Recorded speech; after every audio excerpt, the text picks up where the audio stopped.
नमस्कार, जय महाराष्ट्र. तर आज सर्व लाडक्या बहिणींना आणि भावांना सर्वांना मला एक प्रश्न विचारायचा आहे, की आपल्याला काय वाटतंय, की महाराष्ट्राचे नवीन मुख्यमंत्री आता कोण होतील आणि कोण व्हावे? आपलं मत नक्की व्यक्त करा.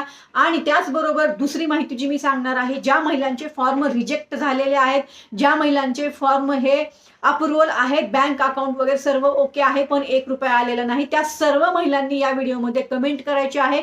खाली लिंक पण दिलेली आहे सविस्तर व्हिडिओची. आणि आपल्या ह्या व्हिडिओमध्ये सुद्धा कमेंट करा, मला एक आकडा हवा आहे ज्यांचे फॉर्म रिजेक्ट आहेत किंवा ज्यांना ₹1 आलेला नाही, सर्व काही ओके असून. कारण त्या विषयावर मी लाईव्ह घेणार आहे किंवा व्हिडिओ बनवणार आहे, पण माझ्याकडे एक आकडा नसल्यामुळे मला सध्या काही बोलता येत नाही. तर नक्की सर्वांनी कमेंट करा, आपल्या व्हिडिओला जास्तीत जास्त शेअर करा, जेणेकरून ही माहिती सर्व महिलांपर्यंत पोहोचेल. आणि महाराष्ट्राचे मुख्यमंत्री आता कोण व्हावे हे तुमची काय अपेक्षा आहे? तुमच्या मनातला मुख्यमंत्री कोण आहे? नक्की कमेंटद्वारे सांगा. जय हिंद, जय महाराष्ट्र, जय हिंदू.